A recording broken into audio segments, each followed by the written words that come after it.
Bassentebe b'ebyalo okwaliwo ssabbiiti ewedde ku Lwokubiri kwalabikiramu emivuyo egitali gimu mu bitundu eby'enjawulo ekyaviirako n'ebifo ebimu kuno okuyiika.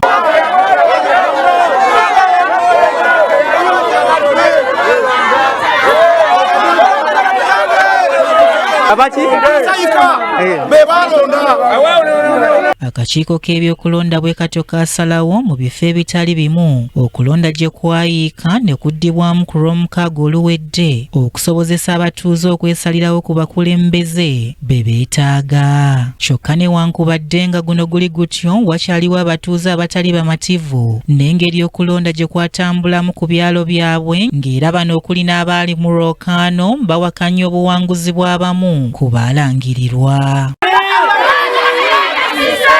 Abatuuze b'ebyalo eby'enjawulo mu Mityana okuli Kawaala mu Ggombolola y'e Ssekanyonyi, Nkubi Bukoba n'abatuuze ku kyalo Busunju B ekisangibwa mu Town Council y'e Busunju bakyatolotooma olw'ebyalangirirwa nti bye byava mu kulonda kwabwe. Kyalo Kayondo abantu babiri be baali ku mbiranye okuli Paulo Mpadwa Byekwaso ow'ekibiina kya NRM ne Senkusu Moses owa NUP nga wabula n'okutuusa kati Mpadwa Byekwaso akyawakanya obuwanguzi bwa munne. Ekyalo kino mbeera ki eri wano? Embeera eri wano okuva we batugamba okulonda kuddibwamu nga bakusazizzaamu abalonzi baabwe balabye ennaku ziggwako tebabazeemu ne basalawo beekalakaasa era mbakubiriddeko bbanga lino lyonna ne kirema basiiba wange basula wange balaga obutali mu mativu nti bo tebaalo. Abatuuze ku kyalo kino balumirizanga amannya gaabwe bwe gaasangulwa ku lukalala lw'abalonzi so nga n'abamu bagamba nti baatiisibwatiisibwa ab'ebyokwerinda. Embeera eriwo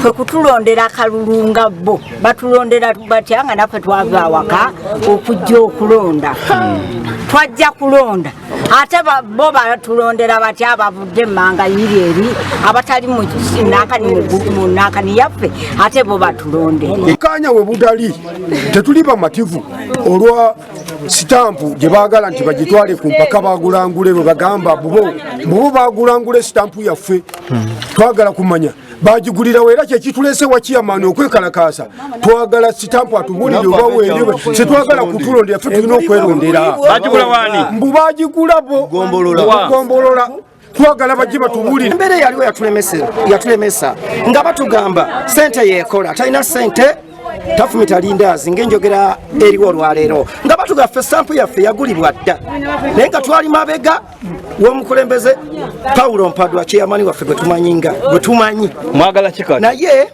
ku kyalo Busunju B ekisangibwa mu Town Council y'e Busunju nayo Kayiira Livingstone munnakibiina kya NUP awakanya obuwanguzi bwa Ssemutoleko John owa NRM nga bakuliddwamu amagye bwe kiri osi waffe muwoza n'agana agenti wange okutunula mu register era register eyo yagikoze eki yaganye agenti wange okugitunulamu abantu bede basoma nga tebali ngasiba kitundu kyaffe abantu babajje mugoye abantu babajje mu ebirala nga tetubamanyi mu kitundu kyaffe naye osinagana abantu baffe nga yengamajye okutunula mu register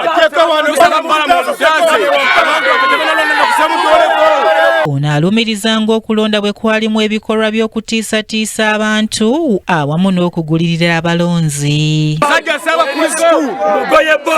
Ekitundu yasobola kukumbanya abantu kuba wonna wonna nga beeyambisa owa polisi n'amagye owa polisi osi wa polisi Nakalyango Saida. Abatuuze b'ekitundu kino nabo bavumiridde ebikolwa by'effujjo ebyakolebwa ku lunaku lw'okulonda omwali n'okubakuba emiggo. Balemesebwa okulonda ssentebe waabwe nga batuleetedde abantu okuva mu bitundu ebirala okugeza okuva Ssekanyonyi Sabukawunte ku byalo Bukungulu Kanya Nakiragala Bukoba ne babateeka mu bava eno ne bajja wali eri ne mbagala mutubbye omuwala nankwata kamera ne mugamba tonkwata lwaki onkwata kati nankuba omuggo olw'okuba muganya okunkwata.